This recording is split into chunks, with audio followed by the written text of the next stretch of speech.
Hello, good day everyone. Today I am going to discuss about the materials for cultural awareness, the culture of language and the language of culture.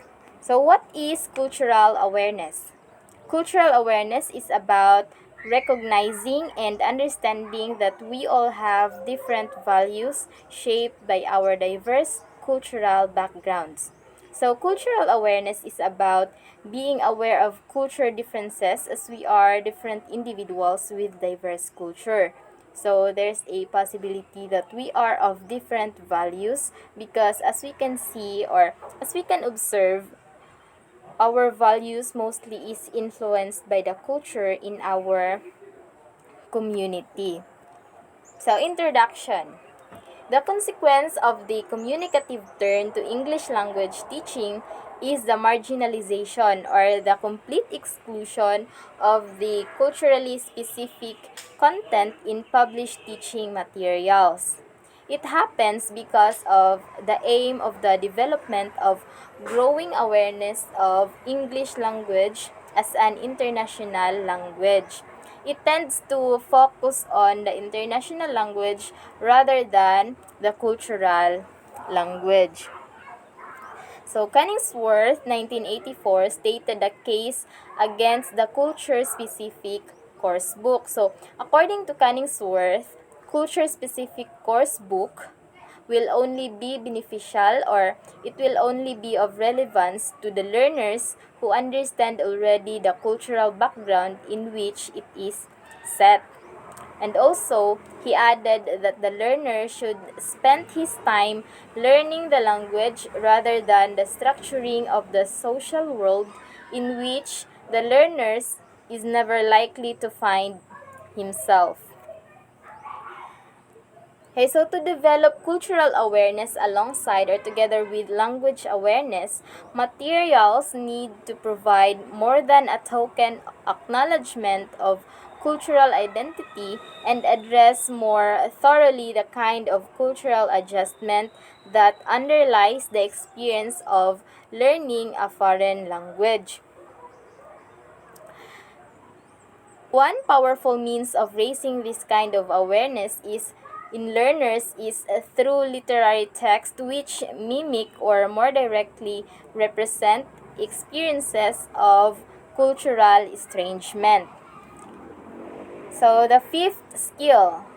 So culture as is a fifth skill refers to a set of abilities which are the ability to perceive and recognize cultural differences, the ability to accept cultural differences, the ability to appreciate and value cultural differences. So, what the fifth language skill teaches you is the mindset and techniques to adapt your use of English to learn about, understand, and appreciate the values, ways of doing things, and unique qualities of other cultures. So it involves understanding how to use language to accept difference, to be flexible and tolerant of ways of doing things which might be different to yours. So, the experience of learning another language is more than simply the acquisition of an alternative means of expression. It involves a process of acculturation akin to the effort required of the traveler, striving to come to terms with different social structures, different assumptions, and different expectations. To pursue the metaphor, when the traveler returns home, his or her view of familiar surroundings is characteristically modified.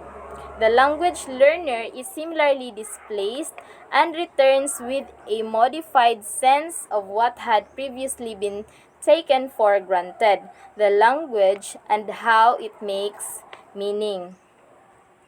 So when you learn a new language, it does not only involve learning its alphabet, the word arrangement, and the rules of grammar, but also learning about the specific society's customs and behavior. So when learning or teaching a language, it is important that the culture where the language belongs be referenced because language is very much ingrained in the culture.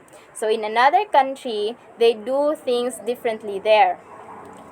First is the process of acculturation, foreign language for the first time, strategies of defamiliarization. So, if we are living in the Philippines and we are going to travel to another country, these are some of the things that we will encounter. So, first is acculturation. So, what is acculturation? Acculturation is the process of learning and incorporating the values, beliefs, language, customs, and mannerisms of the new country immigrants and their families are living in, including behaviors that affect health, such as dietary habits, activity levels, and substance use.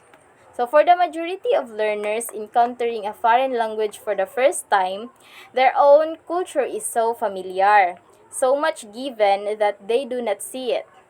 Their culture provides them with one way of looking at the world and their language with one way of articulating that perception. So, next is the strategies of defamiliarization. So, defamiliarization involves exploring the differences between literature and reality and is used by writers to help identify their efforts as the works of literary art that they are. Okay, so the culture of language and the language of culture. The overarching aim of the language syllabus is to develop command of the language as a systematic set of resources. So within a social community, culture and language share human beliefs, realities, and actions. As a result, there is a relationship between culture and language. Whether it's national folklore or everyday conversation, language and culture go hand in hand. So, language changes often represent a culture's changing values. Language and culture are inextricably related, and you can't learn one without first knowing the other.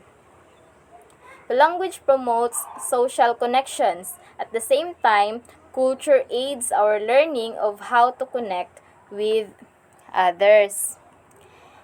Small is beautiful. International course book might modify to take an element of cultural awareness. So, the belief, perspective, or mindset that things of a smaller scale are more aesthetically pleasing than those of a larger scale. So, capitalism brought higher living standards at the cost of deteriorating culture. This belief that natural resources should be conserved led him to conclude that bigness, in particular large industries and large cities, would lead to the depletion of those resources.